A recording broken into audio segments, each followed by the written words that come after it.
love them both so much.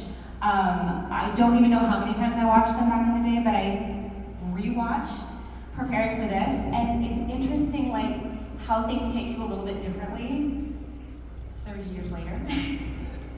But both of these films really like resonated with the audiences in such a crazy way. They became such cult hits. The Craft specifically actually had a smaller budget and made like quadruple that, but Empire Records as well, like it just became such a cult hit that has lasted throughout the years. Did you guys, and this is a free for all, anybody pipe in here, but did you guys know when you were making these films that it was gonna resonate so strongly with the people that were watching it? Max and I were just talking backstage about how, and I would imagine it's the same for Robin and Johnny. We had no idea Empire Records was a hit until like 10 years ago. Like, we had no, because you guys don't invite us to your slumber parties where you guys are watching the movie. So we had. It's available, by the way, for any. I love a slumber party. I just would request a different film. No, I'd watch Empire Records in the end. We lost the studio 4 times the money that they could spend. I heard this. Can somebody elaborate on that a little bit? The studio just kind of... They pulled it. It was only in 4 theaters.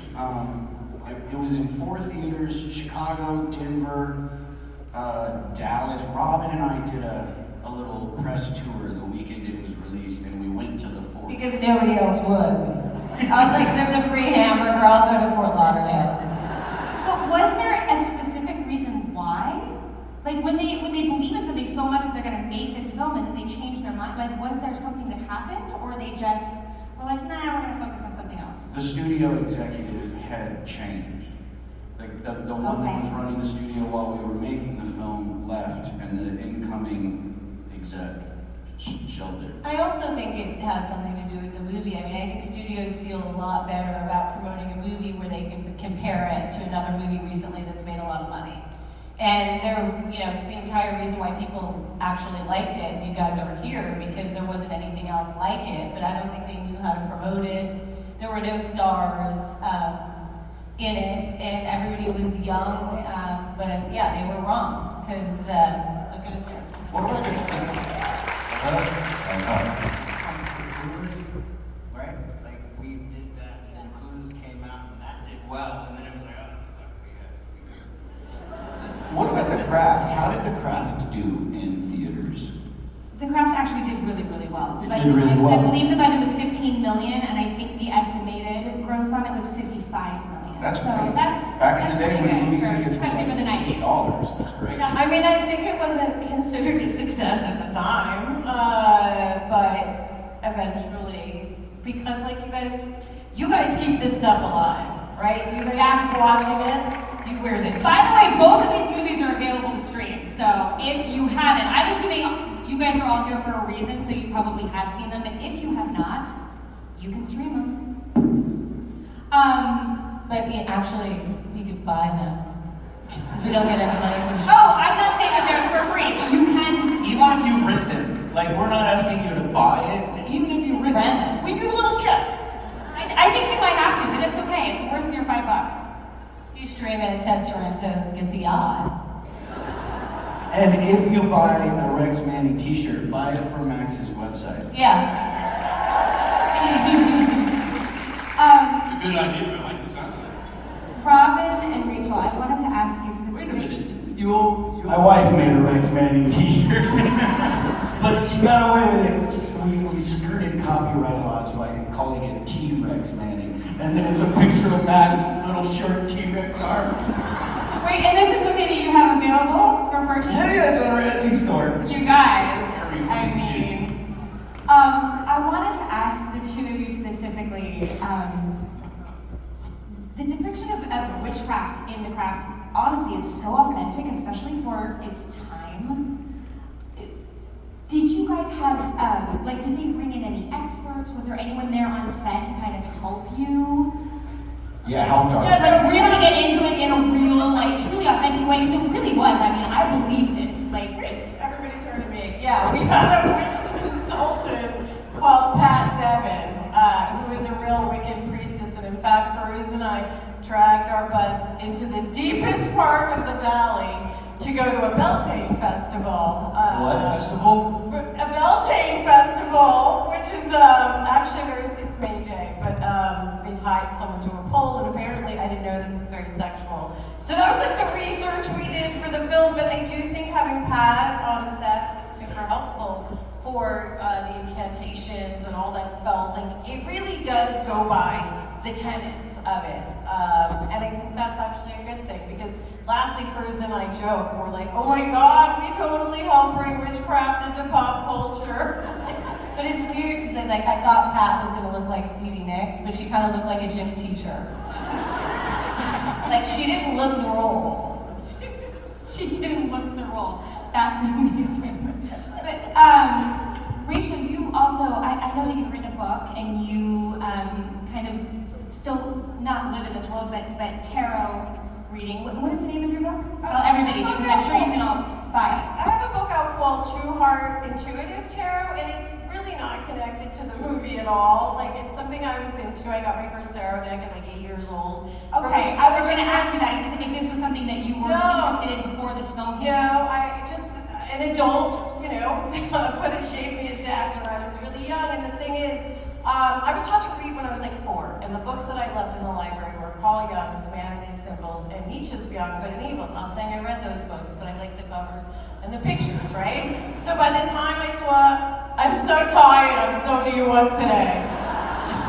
When I'm tired, this is the accent. But anyway, when I saw my first tarot deck, it was the same pictures that were in Carl Jung's Man and His Symbols. So for me, tarot is much less about Wicca and I was gonna ask if there's a connection between tarot and witchcraft. there is, but for me, like, I'm not a witch. I just played one in a movie. Seriously, for me. We could say the same thing about being bitches. No, but the reason I love tarot, the reason I wrote the book is because it's like a way to therapize yourself and not call your friends and dump your stuff on them. You can use it to kind of figure out the now. Like Carl Jung said, the best way to predict the future is to determine how the present evolved from the past. Okay, So that's what it's good for. that's awesome. And your book is still available, correct? Oh yeah, my book it's with a major publisher. You can get it on Amazon. Wait until it goes on sale, because it goes down pretty good. And Or you can pay full price. pay full price. I'm sorry, pay full price.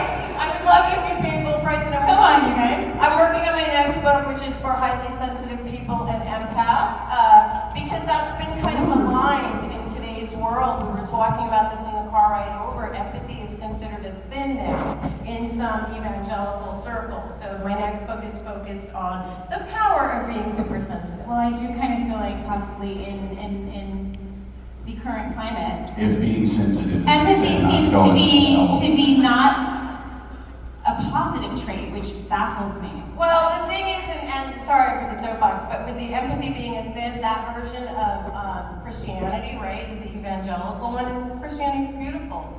But we're talking about the version that brought you slavery and manifest destiny and conquering the world, and it's kind of a heavy lineage.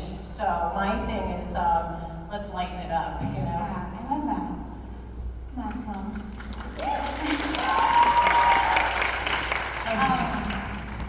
Your career has been, I mean, I'm a Broadway girl as well as, you know, whatever else people hire me to do, but you have a Broadway career, a West End career, but also a little claim to fame, Cool Rider, Grease 2. Go see it. But Rex Manning, I mean, he's a little bit of a cad. I got cast as Rex Manning because of Grease 2, for sure. Because, again, of the box office failure of Grease 2, so... Oh, but yet again, another big box office failure possibly, but such a cult classic. Yeah, well, king of the cult. But the bottom line is I was also box office poison, apparently. No, but the thing is that because of that failure of Grease 2 to launch initially, just like Empire Records, in the case of Grease 2, we had the misfortune to open quite wide on the same weekend as a whole slew of movies, including E.T. But we really got slammed. But the bottom line is that because the film was perceived as a failure, Rex obviously is come to this little town And he's on the skids, you know, he's sort of, maybe he's in denial about the fact that the industry's retiring him because he's become, well, T-Rex. And, by the way, that t-shirt's very cool if you see it around the convention. It's Rex Manning with his whole bouffant hair, but on the body of a Tyrannosaurus Rex. A little one too, so the head's enormous.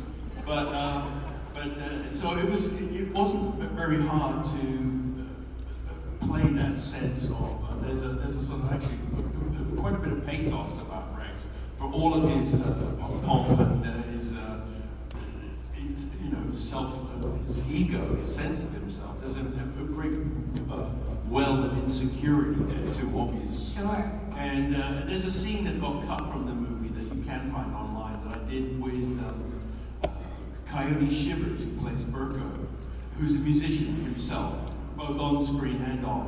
And it's quite a poignant scene after Rex is stormed out or been tossed out of that fabulous record store. Which, by the way, was established in 1959, which was the year I was born. So there's a little synchronicity there that was kind of cool. But there's a scene, and it's just a scene where you actually get to see the other side of the character. You know, the human being, in other words, not just the image that, you know, it's very hard. I remember listening to an interview with Elvis Presley as he was opening in Vegas. After all of his movies, you know, he'd done a whole slew of movies in Hollywood. Some of dubious quality, but it was and he was asked in Vegas, he was just about to start his stand at Caesar's Palace, and then he said, at a big major press conference, the world's press was there to cover it, he said, it's very hard to live up to an image. And another reporter asked him a follow-up question, and then Elvis stood up and showed off this huge solid gold belt buckle, and said, well, you know, basically, he said, you know, if you wear the gear, you got to live up to it, and he sure did, obviously. But Rex died a horrible death there in Wilmington, North Carolina. But thank God, like you're saying here, this is my bit, by the way. I'm just about dominant. You know, the fact that you did embrace the film. Those of you who are Empire Records fans, and I know it's.